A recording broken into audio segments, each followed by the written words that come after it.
25th, 2023. Welcome back, everyone, to another episode of the Figure 4 podcast. My name is Doug. Again, we're sticking with the watch-alongs until probably next week when we have the full card for WrestleMania. Then we're going to do a whole WrestleMania rundown and our predictions for Night 1 and Night 2. As for tonight's episode, it is going to be July 7th, 1990. The Great American Bash, Mean Mark versus Lex Luger for the United States Heavyweight Championship. It was a pretty decent match. It was a coming out match for Mean Mark. As we said in the podcast, he looked like he was the veteran in the match. Fantastic. Made Luger actually look like Luger could wrestle, which everyone knows he was a pretty limited wrestler at best. He kind of peaked at a young age, but we won't get into that anymore. We'll do lots of trashing Lex Luger in the show itself. But in the meantime, sit back, fire up the WWE Network, and enjoy July 7th, 1990, Great American Bash, Mean Mark, and the total package Lex Luger for the NWA United States Heavyweight Championship. Enjoy, everyone. July 7th, 1990, the Great American Bash, United States Championship, Mean Mark against Lex Luger, the total package. And we'll hit play. We're at 1 hour, 44 minutes, and 41 seconds. Fire up your WWE Network. Donald, you all set? All set on this side. All right, and in 3, 2, 1, play. There's Gordon Soley with the steroid case, the total package Lex Luger. Look at the steroid acne on him. My God. Man, it's amazing. Like, we were watching the WWE Network, and it was an old match. I can't remember if it was a Starrcade or whatever it was, but Luger was on there. And I said to Tara, I'm like, it's amazing to look at him and compare him to what he is today. Like, it's night and day. Oh, yeah. And Even personality-wise. Oh, yeah. She's like, what do you mean? And I brought up pictures of what he looks like today. Man. Well, he can't even walk. I mean, he's still fighting. He's trying, but I mean, it's... He actually, cool thing, he played in the CFL. Did he really? Yeah, he played for the Calgary Stampeders. Did not know that. I'm pretty sure it was the Calgary Stampeders now, but I know he played in the CFL. Same as Roman Reigns, he played for the Edmonton Eskimos. I thought he played for the Blue Bombers, too. Roman Reigns? Yeah. He could very well have. I'm not 100% sure. That's one thing I'll say, man. Like, one thing that I'll give WCW credit for, and it's only a little thing. When the wrestlers are coming to the ring, they're on that elevated ramp the entire way to the ring. I always love that. Here comes Mean Mark with Paul Lee. Heyman still had that strut even back then. Look at the shape that the Undertaker was in there. Look at him. That's unbelievable. When he first started out as Big Red, I think he was, I can't remember if that was in Memphis. I think it was Texas. He had the mask. Yeah. Wrestling at the Sportatorium, the world famous Sportatorium. So many great wrestlers got their start there. Yep. And man, he was chiseled out of stone. But he wasn't that big. No, but he was cut. He was cut.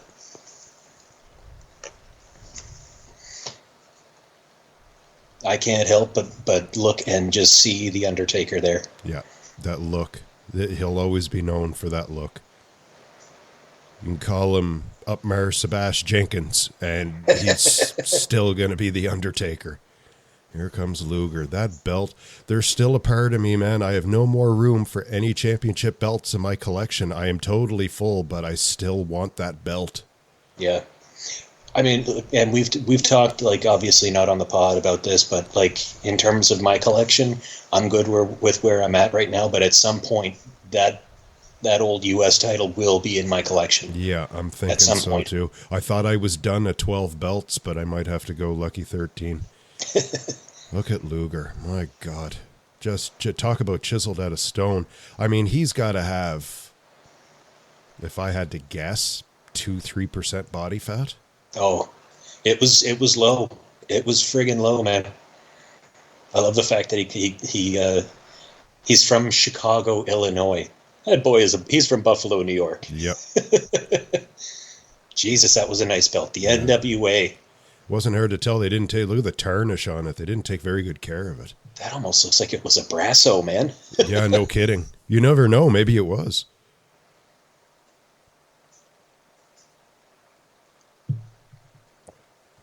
One thing, now, I don't remember this match. I know I've seen it, but I don't remember one thing about it. It's going to be interesting to see, because we all know Taker. Taker can work. Oh, yeah. Luger was never the greatest worker. He had lots of charisma, and he was, It took years later for him to become, I think, really comfortable on the mic, but I want to see how he works with Mean Mark here, because I never thought Luger was a good worker. His punches sucked, his kicks suck. So I did a little bit of Mean Mark research. So he got into the business around 87. So this is 1990. He's only now, I mean, he hasn't been with a major promotion for all that long. He was mostly kicking around with, like, you know, the Memphis connections, like you had mentioned, Texas and stuff like that. So for him to pick up on the business as quick as he did. Yeah. He's Aaron Burr. Oh, he's going, oh, I thought he was going to go old school here, the way he was looking. So when I picked this match for this show, I didn't watch the whole thing. I only brought it up long enough to make sure that it was actually going to work. Right. So I know nothing about this match, but something that I've been dying, and we were talking off mic about this before the show. So this is July of 1990. Yeah. His contract is coming up, and so he goes to Ole, who was basically doing the booking at the time. And he's going to him to renegotiate his contract, and Ole's like, well, yeah, you know, we'll give you the same as what you were making. And Mark's like, well, you know, I appreciate it, but I was kind of hoping to get, you know, maybe just a little bit more. And Ole looks across the table at Mark, and he's like, Mark, no one's ever going to pay to see you wrestle. Yeah. So this is 1990. Mark hears this come from Ole Anderson. You know, the Andersons have been in the wrestling business for years. Like, Ole's a great mind. Yeah. Minnesota Wrecking Crew, Gene and Ole. So Mark is like, okay, so I've basically just been slapped in the face by one of the greats that have just told me that people will never pay to watch me wrestle. What happens in fall of 1990? He becomes the Undertaker. And what goes on from there? But you know what, though? At the same time, now, there is maybe some truth to that, because if you look at this, yeah, he would have been a great tag team wrestler for Dan Spivey and keep being the new Skyscrapers. But aside from being a tag team wrestler, I mean, he's got a shot at the US title here, but if he's not the Undertaker, is he a main event wrestler? Is he going to sell a lot of tickets? See, and that's the thing. That's where I think, for once, Vince's idea, when he called up Mark after they had their meeting, and he's like, yeah, hello, is this the Undertaker? That set the WWE up for the next 30 years. It did, yeah. And that was WCW's problem with a lot of things. Not just like matchmaking and creative or marketing or anything like that. They didn't have Vince McMahon. No. And I mean, yeah, there have been a lot of great minds that have gone through WCW. But I mean, obviously we're not going to put Russo in that group, but no. You know, they didn't know how to promote. They didn't know how to book them. And I mean, like, I see, like, we're watching this match, like, and some of these mannerisms, like, it's the Undertaker. It is. Like, he carried over pretty much all of his arsenal from WCW when he came to WWE. See, but I'm looking at this match. I'm watching this match, and now Luger is supposed to be the journeyman here, right? Yep. Luger is supposed to be making Mean Mark look good, but I think at this point it's the other way around. I can see that. I can totally see that. I think it's Mean Mark making him look good. He's making the champion look good. Paulie on the phone. That goddamn phone. $20 special at Kmart before the show. He smashed them over people's heads so goddamn much. Now I want to see what Luger does here. Okay, so he's had him in this armbar long enough.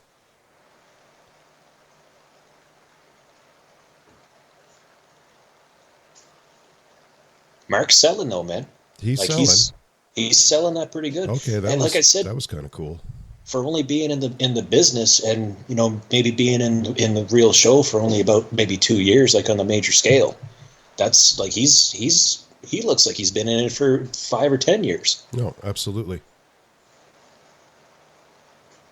He wasn't good at calling a match, Luger, either. He made it very obvious that he was calling a match. Like, just saw him talking away there. He's not trying to hide away from the camera at all. Like, okay, let's see what he's going to do here. Nice reversal. Look at that agility. Jesus. Glancing elbow. Oh, that was a nice shot to the back of the neck.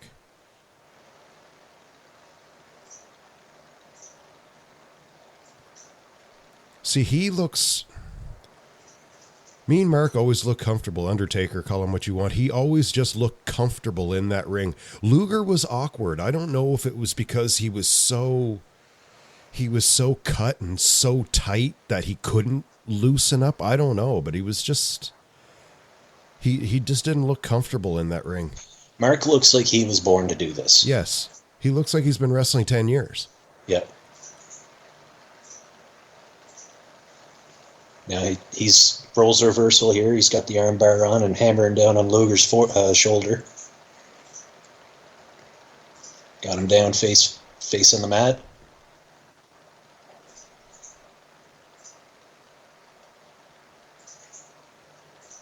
If he really wanted to, man, he could have broke that man's elbow. Oh, he could have took it off and beat him with it if he wanted to.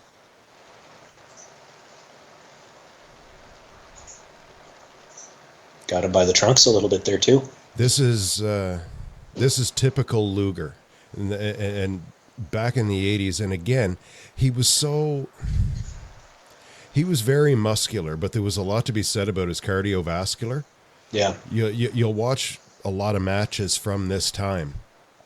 There were a lot of like these holds, rest periods. Oh, yep. Now he's going old school. We're going old school here. It's funny. We're saying old school, but this is where it was born. Yeah.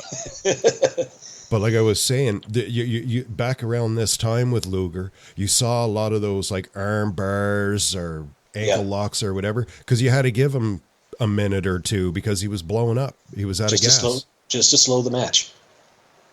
That was a nice look.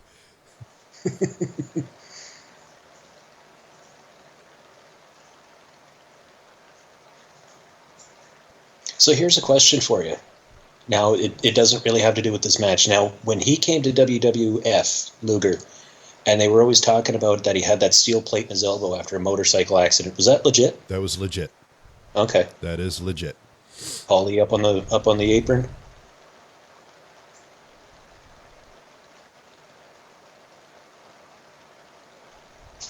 Nice knee there by Mark. Knocks Luger off. See, and again, this is what always drove me crazy about Luger's matches. You had to slow them down for him. Yeah. He looked great. He had $1 million body, and you would think there'd be a lot of cardio, but his regimen was just a strict diet and steroids. I mean, he worked out like a madman, and he was very disciplined as far as his diet works. But he didn't do much in the way of cardio to pick his style up in the ring, I guess you can say. Yeah. And I understand, like, the selling is involved and you have to be hurt and stuff, but I mean, come on. Like, look at the size. Look at the size of him. And he can still keep coming out. He's not even sweating. Mean Mark's not sweating, and look at Luger. Who's in better shape? I mean, Mark had a little bit more body fat on him, but you like you said about the cardio aspect of it, like, Mark looks like he could probably go for a 45, maybe an hour-long match. Yeah. And Luger looks like he's spent. Barry Windham was the same way. Barry Windham never went to the gym. And Barry Windham could run around that ring and keep up with Ric Flair for an hour every night for a month if he wanted to. See, look at those punches by Luger. I was just never a fan of him working. He just too tight. Like, well, now you look at his punch. Look at Mean Mark's punches.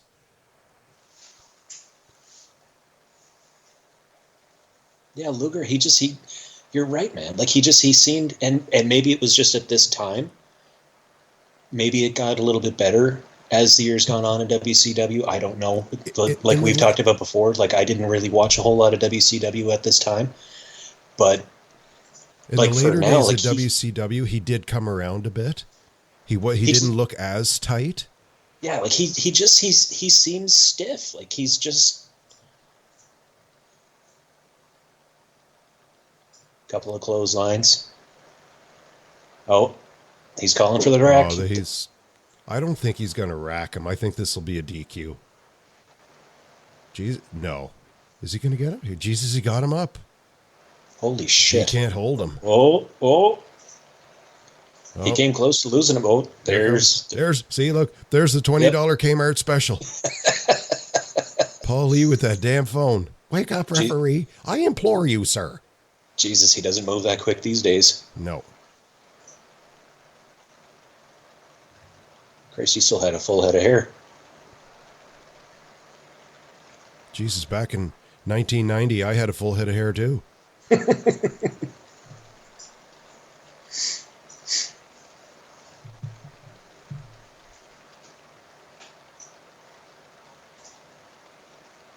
right, and okay, Luger's going to kick out. You know he will. Oh, yeah.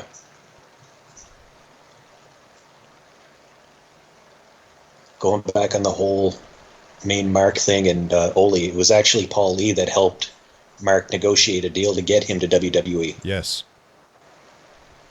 Rip pants and all. Oh, God, Luger, that was awful. That was a bad sell. See, and again, I'll keep saying it. You look at Mean Mark, he looks like he's been in that ring 10 years. Yep. Luger looks like the rookie. Oh, there it is, boot to the face. Is he going to beat him with it? Well, it was kind of a fast count, but... That was a fast count. I didn't expect him to beat Mean Mark with a clothesline. That was a shitty finish, man. That was a terrible finish. Like I said, I know I've seen this match. But I didn't remember. I don't remember anything of it. Maybe this is why I don't remember it. That's one of the least impactful finishes I think I've ever seen. Holy cow. There's the replay. Mark's loading up that right fist. He's coming in for a big punch, and Luger with the boot.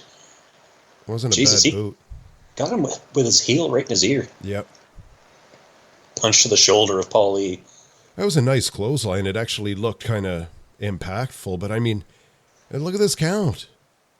That was a fast count. That was a regular count in slow motion. It was. Like, there's the stinger. No, and you know what? That match alone, that just, again, like I said, like I loved him as U.S. champion, and he had some good battles and stuff like that, but he was too young and pushed too fast. Yeah. To have the fame that he had back then. He needed more grooming, but he was just pushed right to the top right away. There you go, another show in the books, another watch-along, July 7th, 1990, Great American Bash U.S. Championship match. We're going to be back next week with our full WrestleMania card rundown, all our predictions, and we'll probably have another watch-along to throw out there too, so there's a little double whammy for you. Until next week, guys, my name is Doug. I'm out.